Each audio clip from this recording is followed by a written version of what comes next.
Hello, everyone. Thank you for joining. I'm glad to see such a great turnout on the call today. I think it's very timely to talk about real estate investing. There's obviously a lot of moving pieces across North America and globally. And so we're excited to talk to you about our outlook on public real estate investing, or REITs, for 2025.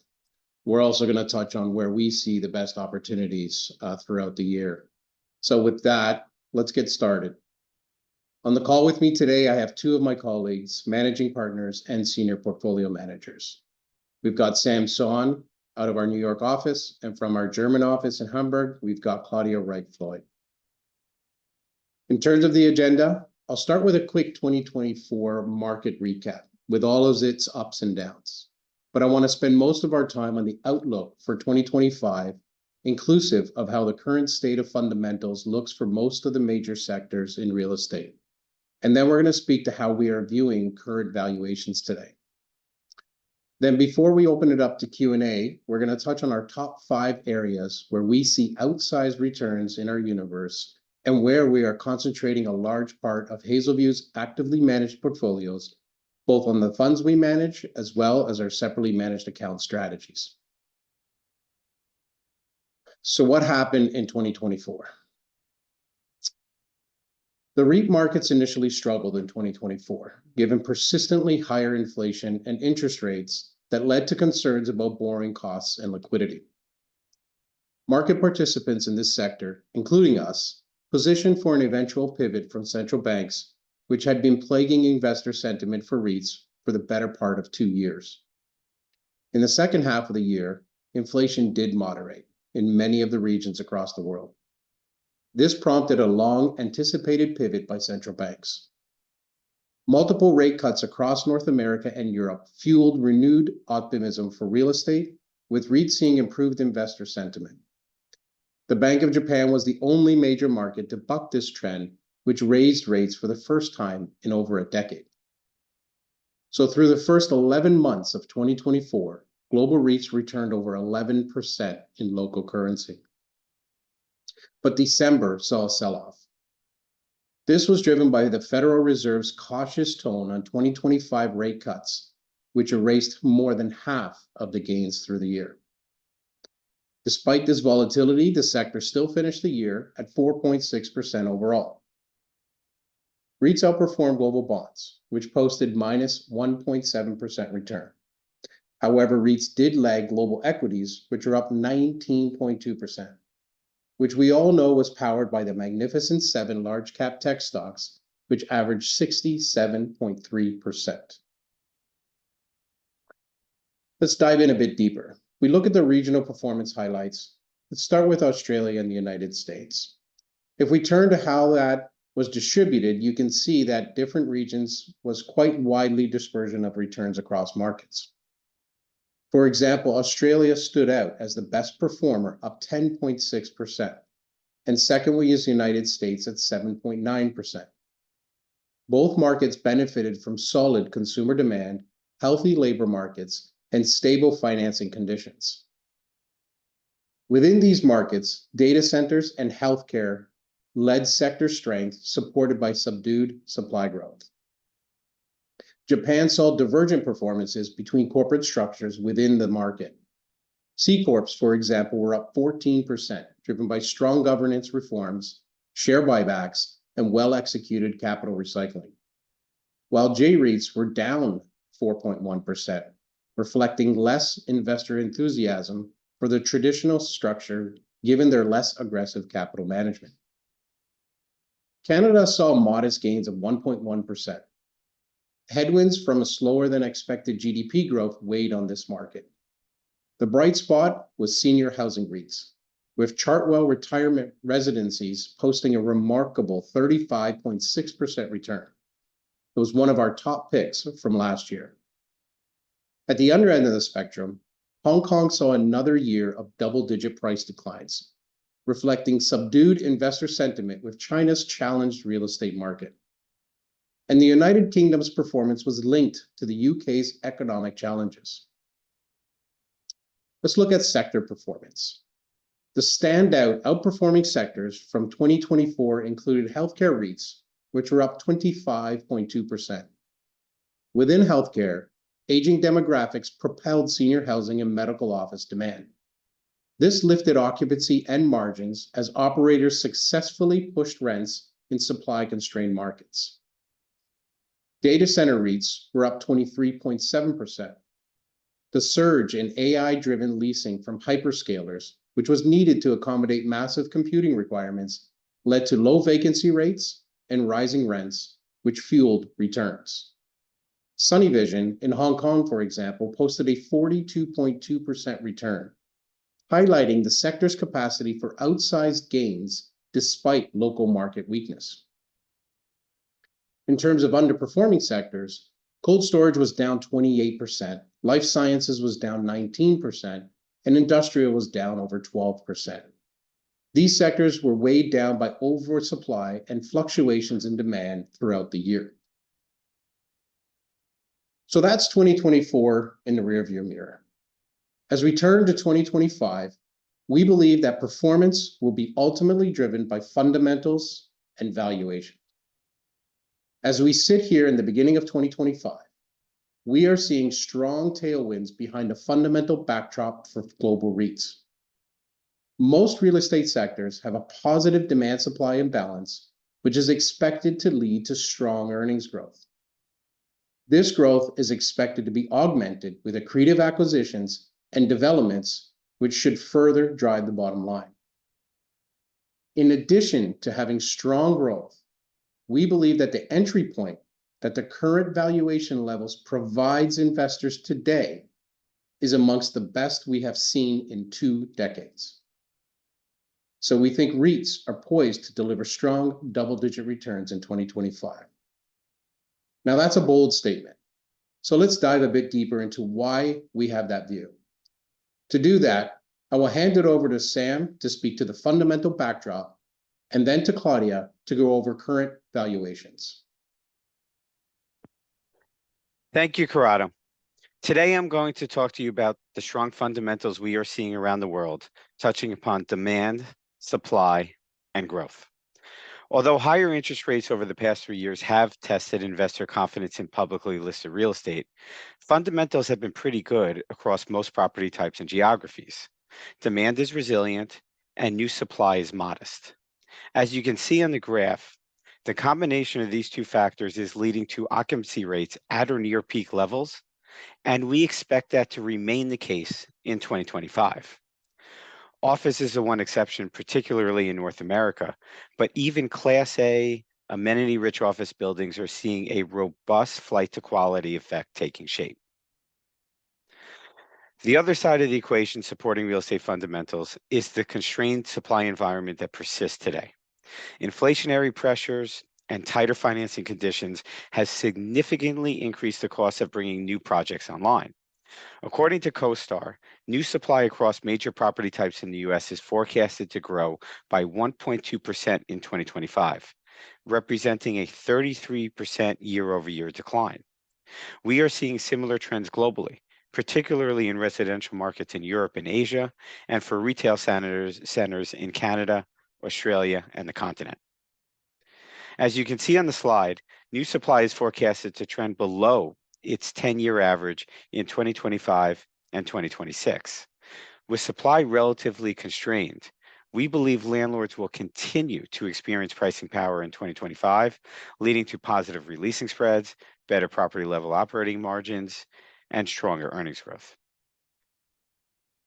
Now, historically, REITs are able to increase rents and maintain same-store NOI growth that match or exceed inflation. Leases often include rent escalators tied to inflation or have leases with duration short enough, like hotels or apartments, where landlords can reprice space more frequently. This internal growth component should lead to increased dividends for shareholders over time. If inflation remains elevated above central bank targets, we believe many REITs are well positioned to capture incremental price increases through higher rental income. Now, the flip side is if inflation moderates closer to central bank targets, yields should come in, leading to multiple expansion and additional gains in stock prices. The transaction market started to show signs of life in the second half of 2024, and we expect further improvement in 2025. REITs are finally enjoying a better cost of capital with many private market players, relative to many private market players, and they're using it. They're using it to raise equity and pay down high coupon debt, and they're using it to purchase assets that are accretive to earnings. Recent examples include Macerich, that raised $400 million of equity to pay down 9% debt on their Washington Square property. Keppel DC REIT, which is listed in Singapore, they acquired 2 data centers for $1.4 billion.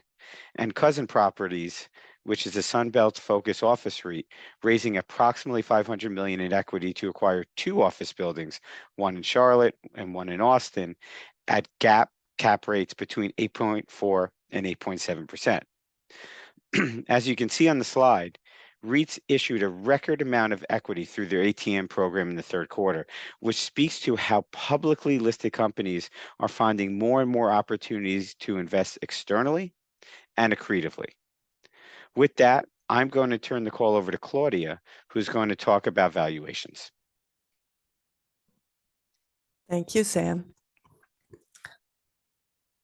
So at this chart, or at this slide, you can see a chart showing the relative valuation discounts REITs are trading at. And on a price to cash flow basis, REITs are trading really at their steepest discount to global equities in over 2 decades. And also on the right-hand side, enterprise value to EBITDA multiples reflect really historically wide spreads. So looking at it from a high level, REITs have historically, really since the 90s, always had good and bad years, but on average, they've generated around 10% annualized return. So now, since COVID, over the last 5 years, they have generated not even half of that annualized return. And at the same time, as Sam has pointed out, yes, they had to absorb monetary policy volatility, but the operational conditions have been exceptionally good, especially for hands-on management.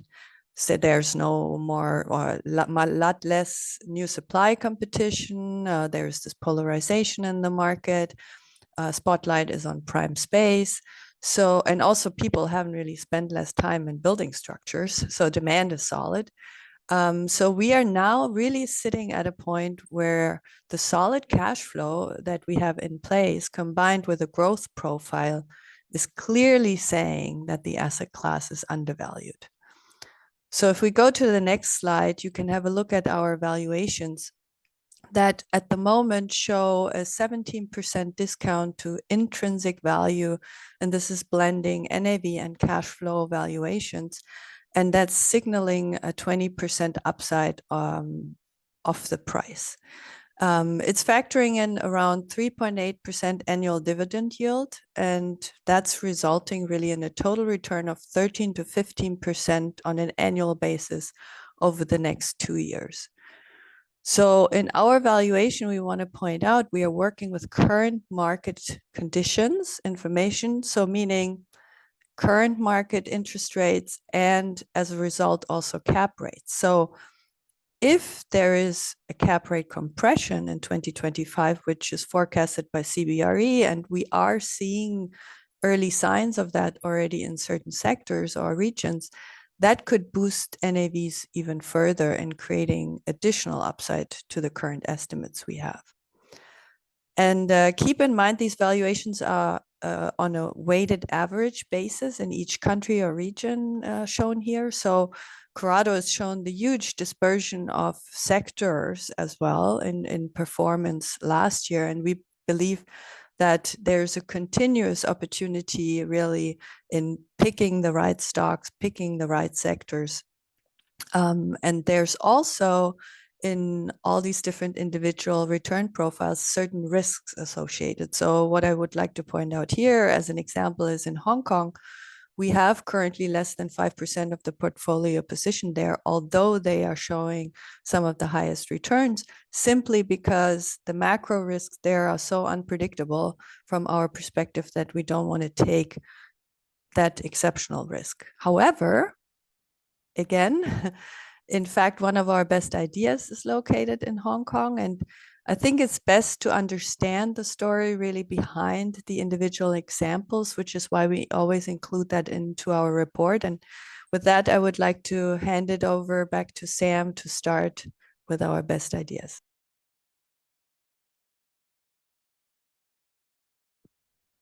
Thank you, Claudia. So we believe data centers represent one of the most compelling secular growth opportunities in the REIT industry today. Data centers are experiencing record demand from hyperscale customers and enterprise users, driven by the growing utilization of digital applications, artificial intelligence, and cloud computing. Simultaneously, significant supply constraints caused by power availability issues and shortages of electrical equipment are reducing vacancy rates and driving market rents higher across key markets. The graph on the left shows the acceleration in net absorption over the past few years. We expect this to continue in 2025.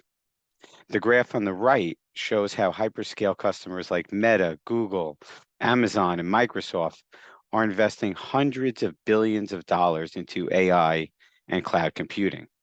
All this CapEx is leading to record demand for space and record low vacancy rates around the world. In the US, which is the largest data center market globally, vacancy rates in core markets like Northern Virginia, Phoenix, and Dallas range from 0.4% to 1.4%. And because vacancy rates are so low, operators with development pipelines are locking in tenants 2 to 4 years in advance. In Europe, customers are also expanding aggressively. In the third quarter, markets like London, Frankfurt, Paris, Dublin, and Amsterdam experienced 140 megawatts of net absorption. And in Asia, we believe Singapore will continue to experience higher market rent growth, while in Hong Kong, as Claudia referred to, access to subsea cables is driving demand from hyperscale customers. Building upon a stellar 2024, we believe the senior housing industry is poised to outperform again in 2025. Powerful demographic tailwinds in both Canada and the US, driven by an aging baby boomer population, is leading to robust demand for senior housing units. As shown on the slide, the growth rate of the 80-plus age cohort is anticipated to accelerate over the next decade. By the end of 2025, occupancy rates in Canada is expected to exceed pre-pandemic levels.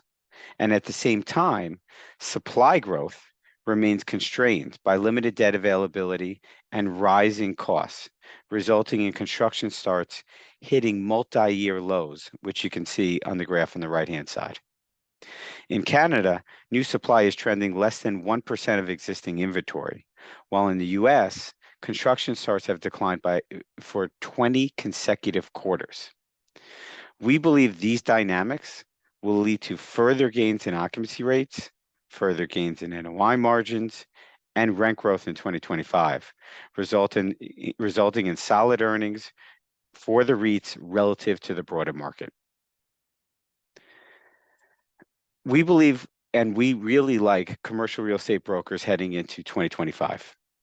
The rapid rise in interest rates beginning in 2022 had a pronounced negative impact on real estate transaction volumes. Buyers and sellers struggle to align on pricing, with sellers anchored to historical valuations and buyers expecting discounts to reflect higher borrowing costs. As a result, transaction volumes dried up in 2023 and last year. Now, as we enter 2025, we believe the transaction market is set to improve as seller expectations are now more closely aligned with current market conditions. In addition to sales, commercial real estate brokers generate significant revenue from leasing commissions. While challenges in the office market is well documented, office leasing activity is improving as tenants gain greater clarity on their long-term space requirements. And finally, we believe the expansion of facilities and property management services will fuel long-term growth as corporations increasingly outsource operations to specialized brokers with the scale and expertise to deliver efficient solutions. With that, I'm going to turn the call over back to Claudia, who's going to talk about the opportunities we are seeing in Europe and Asia. Thank you, Sam. Yes, I'm going to start off with Japan hotels. And some people have probably heard me talk about that sector, and it's really a very simple story. The tourism demand in 2024 has exceeded pre-COVID levels. The chart you're seeing is up till September, and we actually received the newest numbers, and in all cases, we have exceeded pre-COVID levels. So that's indicating a very robust demand. We have a weak yen, and that makes Japan highly attractive to international visitors, and it's boosting occupancy and average room rates. Supply is constrained, as you can see from the chart on the right. The annual supply is actually dropping to a little more than 13,000 units in 2025. And as in many locations in the world, that's due to much less investments in new construction. And that means further pricing power for the operators. So this all comes backed by the Japanese government, who is planning to double inbound tourism to 60 million by 2030. They are paving really the way for long-term growth in hotel demand in Japan. So the operating metrics are really ideal. Occupancy rates are recovering to the mid-80s range. Room rates are around 23% above 2019 levels. Visitors are staying longer, spending more. So the gross operating margins improving in the end reach distributions in the hotel sector, and therefore strengthening investor returns in 2025 from our perspective. Another sector is the residential sector that is seeing shortages in multiple locations. Two we would like to point out is one, Australia, and secondly, Germany.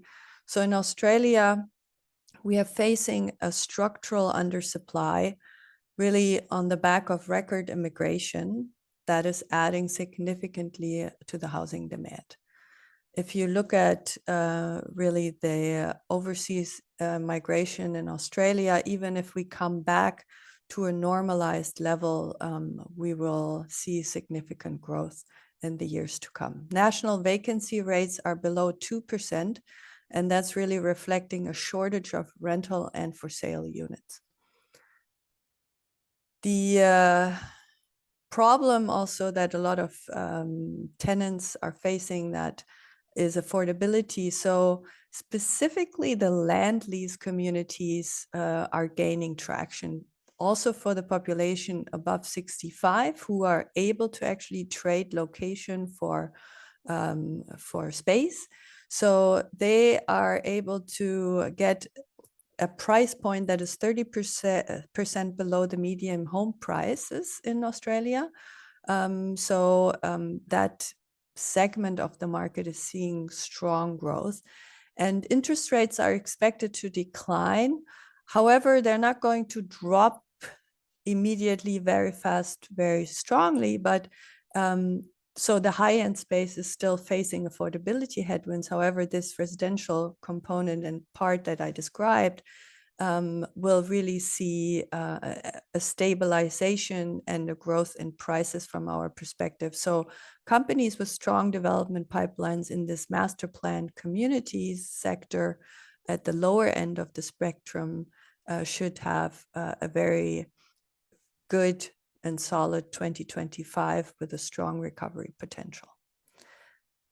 And if we move to Germany, we are also seeing a significant gap between construction and chronic undersupply, which is projected to grow to over 800 or in fact 830,000 apartments by 2027. And based on our market research, really rents would have to increase to over 20 euros per square meter to financially justify new construction because of also inflation of construction costs. And in comparison, the average rent in the portfolios of listed companies that represent a pretty good average of urban locations in Germany is around 7 to 8 euros per square meter. So that shows you the embedded growth these companies have. And purchasing a property meant in 2020, with the interest rates at an all-time low, around 40% higher cost, which given where interest rates are today, it would be at least double. And I can contest because I've gone through a similar exercise myself. And so far, for many people, then renting is the only option. And if you look at the population growth, it's reached a historical high, over 84 million in 2023. And a substantial amount of that are also children with a migration background, about 40%. And that really paves the way from our perspective for at least a stable demand for residential units and sustained growth in the years to come. So rental growth for German residential portfolios is almost certainly close to 4% in the next years to come. And that combined with the in-place solid cash flow yield is, from our perspective, a very attractive risk return profile. And with that last example, I'm handing it over back to Corrado for his conclusion. That's great. Thank you, Claudia, and thank you, Sam. In a minute, we're going to be happy to take some questions. So what I'd ask is that if you could take this time to put any questions that you have in the Q&A box. We look forward to having lots of questions, obviously a lot of countries, sectors, and moving pieces on the macro side. So happy to answer any of the thoughts that you might have. Please send them our way. While everyone is doing that, perhaps I'll just have some concluding remarks here. We do believe that 2025 for REITs will be categorized by the phrase resilience after volatility. REITs have endured heightened volatility since the 2022-2023 tightening cycle. And this is after coming off the perils of the pandemic in 2020 and the subsequent significant recovery in 2021. We believe that REITs are now poised for growth supported by solid fundamentals, lower supply growth, a cost of capital advantage, and attractive valuations. The top 5 areas we spoke about point out the importance of active management and having the ability to allocate capital to those property types and companies that will exhibit outsized growth and attractive upside. We believe that in our portfolios, we can identify undervalued REITs with superior growth potential and exploit mispricing across regions. For example, our core portfolio today is expected to achieve close to 10% a year in cash flow growth, and they can do that while having an average debt level in the low 30% range. This earnings growth, coupled with the current cash flow yields, is expected to yield high teens annualized returns over the next couple of years. So with that, love to take questions.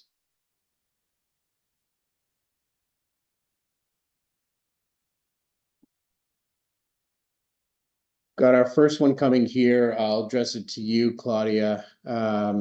Germany is not a traditional REIT market like the US or Canada. Is there any interesting listed real estate in the country outside of the residential housing sector? At the moment, we are a bit more cautious on the other property sectors. There are some pan-European companies that are not necessarily listed in Germany that have exposure to German property types that we think are attractive. So not a pure play, I would say. Another question here asking for, I guess, a bit more drill down into our single best equity picks. I mean, obviously, you look at the 5 best single equity picks for 2025, they kind of tie into the top areas that we talked about. You know, Sam, maybe you can touch on a digital or Sunny Vision in data centers. You know, Claudia, obviously, Vonovia is one of the, you know, and Ingenia are one of the plays that in German residential as well as Australian residential. But maybe maybe, 10 or 20 seconds on each of those will be great, and then we'll jump on to the next question. Sure.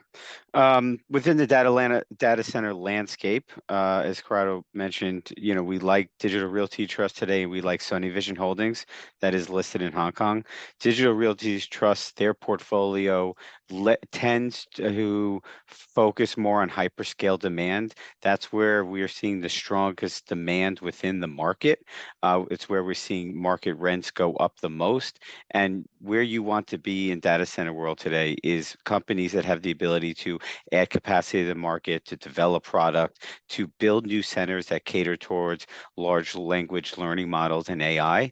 And those are effectively the type of format that Digital Realty Trust specializes in. In Hong Kong, Sunny Vision is a company that we think is going to generate double-digit EBITDA and EPS growth over the next few years. They have a number of redevelopment and asset enhancement projects in their pipeline that is going to be stabilizing over the next 12 to 18 months. As those projects stabilize and lease up occurs, we think that benefits the stock price over the coming quarters. Claudia, a couple words on Vonovia or Ingenia or? Yes, so all those residential names, like we mentioned, Ingenia communities in Australia, very specifically land lease communities. In that space, also Stockland, we see as very attractive given their pricing power and recovery potential. At the same time, in Vonovia's case, still big discount, implied cap rates of over 4.5%, with bond yields in Germany. It's a very attractive spread given the growth rates that we are facing. So those are the names specifically, yes. Thank you. Next one here. What do you see as the biggest risks to REITs in the coming year? Is it is it more from a recession or from macroeconomic view or potentially elevated REITs?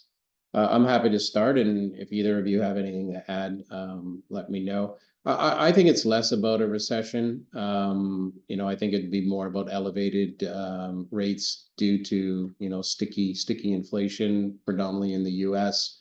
Recession, a mild recession, I think would actually be good for this industry. Obviously, a deep recession would hurt all asset classes. That's a difficult environment for any investment that you may have. But, when it comes to a mild recession, I do think that that would cause interest rates to come down to lower levels and faster, which I think would improve investor sentiment and pricing for real estate.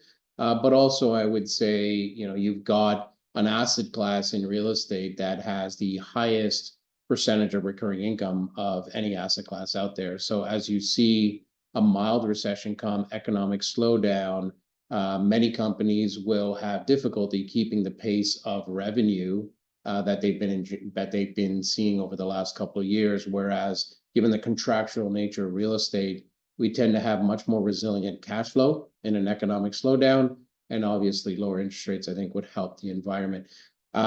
Higher rates, obviously, if inflation continues to, or does rear its ugly head again and, starts to take off, and that leads to higher rates from here. Obviously, I think that could be a potential risk to our returns in 2025. I do want to sort of stress, one of the things that Claudia was talking about around valuations and the discounts that we see to future intrinsic value. So just to highlight everybody, when we build out our intrinsic value, we obviously estimate not where rates are today or where growth is today or where occupancy is today. It's where we think things are headed, where we think things will stabilize. And so our underwriting and our expected returns do not count on further interest rate declines from here. We believe that they can deliver these returns in the current rate environment. And obviously, if rates were to come down, that would be a benefit. Anything to add there, guys, or we can move on? I mean, I would say in North America, probably the pricing of real estate has been a bit more active. So we've seen that helps also REITs. So if it becomes more clear with transactions where prices are at, that's helpful for REITs. So if we continue to have a stagnant transaction market in the direct market, I would say that's not great for us, because it doesn't help to unlock certain money that's locked up in direct properties. It doesn't help show the opportunity costs really that we are also offering in the REIT sector. So that's certainly something that I would hope to recover this year. Thank you. Sam, maybe I'll get you to answer this one. Has the US election changed our view for 2025? A couple people asking that, that might not surprise anyone. Yeah. Yeah, not a surprise. I mean, what I would say to kind of kick things off is, I mean, short answer is no, right? You know, what the election does is around trade and tariffs and immigration and deregulation. Those policies ultimately will be more supportive of economic growth in the economy. And if we take a step back, if REITs are the landlord of the economy and the fundamentals, the demand and supply characteristics that we talk about, that we research, that we underwrite to use as the foundation of our forecasts, are all predicated on the health of the economy, then a better economic conditions would lead to better real estate fundamentals, which leads to better market rent growth, better occupancy rates, better net absorption, and higher earnings over the next 12 to 24 months. So if anything, it improves our growth outlook a bit. And, you know, to us, it's incremental and additive to our expected returns. It doesn't detract. Thank you. Yeah, I mean, just quickly, I think every event that happens, in a way, we have to look at and price into our models, and can change how we allocate the money within different sectors, maybe. So, of course, we do look at it. Same question for Canada, concerns about government changes there. And also, I guess, how the US government changes might impact Canada. I can maybe take that one. Certainly lots of uncertainty around the Canadian government situation today. It's quite interesting if you look at the impact that it's had on the REIT market. Whereas the US, like I mentioned earlier, saw a real reversal from the Fed comments late into the year. Canada's actually had very difficult performance, since a lot of this turmoil has happened on the government stage. So if you actually look at where REITs are today, they're back to where they were pre-pivot in the central banks. They're essentially back to where they were during COVID. So I think a lot of the negative sentiment around changes to the government, the current situation, is already priced in. As we know, markets tend to hate uncertainty.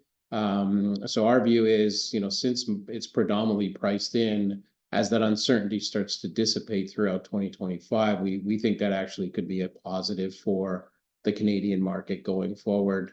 Obviously, the US, how it might impact Canada, I think that's an important question. There's lots of conversations around tariffs and what that might mean for Canada. It's anybody's guess at this point how much of that is, jockeying for position, negotiating, how much will actually happen, what the situation might be. So, it's a difficult thing for us to sort of look at. But having said that, that is something that we have worked on in terms of understanding of sensitivities, understanding who might be impacted by that more than others, understanding how we might be able to shelter ourselves in that environment. And I think we've positioned a portfolio to handle that. Another question, after expanding into Japan, will Hazelview explore other opportunities, rapidly growing South Asian markets like India, which is emerging as a global economic powerhouse with a strong GDP and significant potential in real estate? Yeah, so great question. I'll start high level. What I would say is our portfolios are global in nature, so the entire universe is at our disposal. We do look at every market opportunity. There is a very robust, disciplined process that we go through.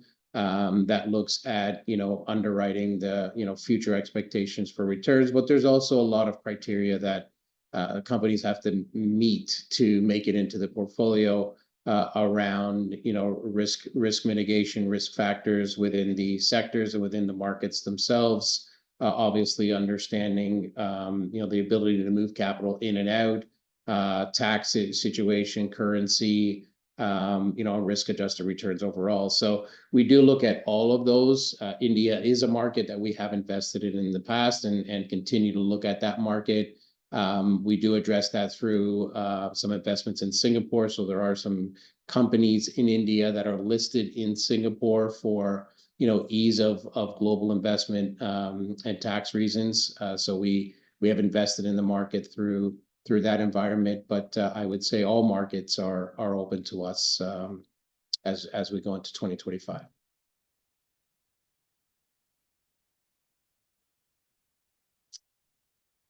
Anything to add there?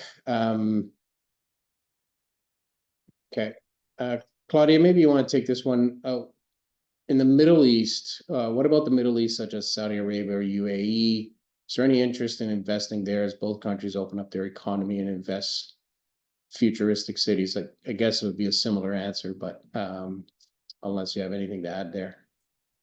Yeah, I mean, I would say the issue with some of those countries or investments is that our focus is on mirroring a property with rental income. Now we have some investments that also are in, let's say, a recurring housing business, things like that. But the problem with some of these companies in these more emerging markets is that through a listed format, you are giving them the money perpetually, not just for one project. So we've been together at Citi, and Corrado remembers that probably also very vividly. There can be issues that pop up. The first project might be great, but then the second one, not so much. And you have a significant volatility, or it adds a significant volatility to the stock prices. So while doing that through a direct investment where you have a hands-on investment approach and give that money maybe just for one project, it's a different story than through the listed market where you're giving it to a company perpetually and have to make sure they continue to create this type of value over time. So that's why a lot of those companies wouldn't really make it into our investment universe. That doesn't mean we don't here and there look at things. We have companies we're looking at in Israel, we have companies looking at in UAE, but it's really more of a fringe topic because it's from an investment perspective that we have from a risk return profile, not so much an attractive investment for us. Sam, maybe I'll throw this next one out to you. Can you share valuation/outlook thoughts on the shopping center space, contrasting grocery anchored against malls/power centers? Yeah, sure. So I actually spent last week meeting with 6 of the publicly traded management teams. So, lots of fresh insights to share. What I would say is, generally speaking, retail real estate fundamentals in the US are exceptionally strong and arguably one of the strongest property types that we see in the market today. One of the benefits that came out of COVID for the world of retail was that it got rid of the weak retailers, the retailers that were levered by private equity, that had too much debt on the balance sheets, that were struggling with their product, that didn't reinvest in their stores. All those retailers effectively went away. And the strong got stronger through omni-channel and investment into their delivery supply chain. And what you're left with today going into 2025 is effectively a collection of retailers that are growing, that are profitable, that are gaining market share and looking to open new stores. So what that means for the landlord, for the real estate owner and operator, is strong demand, high occupancy rates, rents that are going up in the order of 10 to 20% upon lease renewal, and a collection of retailers that have a shadow leasing pipeline with lots of leases poised to commence over the next 12 months. So we really like what we see from the open air, grocery anchored shopping center world. The one aspect that I think is the most underappreciated, and I touched upon it a little from a kind of global point of view, but there hasn't been effectively a new retail center built in the US in the last 15 years. And the lack of new supply, and we have a table in our outlook report, a graph that looks at what the supply outlook will be for 25 and 26, and one of the property types in there is retail. Nothing's getting built, and nothing is going to get built over the next 12 to 24 to 36 months. So that demand supply dynamic is going to remain really, really strong. As it relates to regional malls, you see a lot of the similar trends amongst the high quality centers, the Class A plus centers, regional malls that have strong demographics surrounding them. So population growth, household density, high population income. The US consumer is extraordinarily resilient, as we all know. And for the last several years, folks around the world have been calling for a recession in the US, driven by a consumer who doesn't seem like it has a propensity to continue to spend, but it does. It does because wages are going up, household net worth is going up, stock prices are at all-time highs, and that is creating this positive feedback loop where US consumers are going out there and spending their discretionary income. That discretionary spending directly benefits regional malls and other, I would say, retail format types that cater to discretionary spending. So we have a positive view on retail. We didn't list it as one of our best ideas. We have a number of investments in the space, and we really like what we see fundamentally over the next 12 to 24 months. Great, thank you, Sam. I think we've touched on all the questions so far. I'll just give everybody another minute if there's anything else that you want to chat about, any other sectors you want us to comment on or markets, feel free to put them in. In the meantime, obviously, if there are questions that we didn't answer or you didn't get a chance to put in the Q&A, please feel free to reach out to your Hazelview contact, and we'd obviously be happy to deal with them via email as well.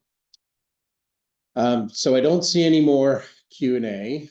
So I just want to thank you again for joining. Really appreciate your time today. We're obviously pretty excited and passionate about what 2025 will bring to the real estate space.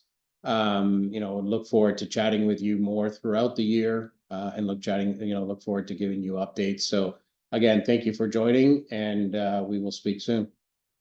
Bye-bye now. Thank you. Take care.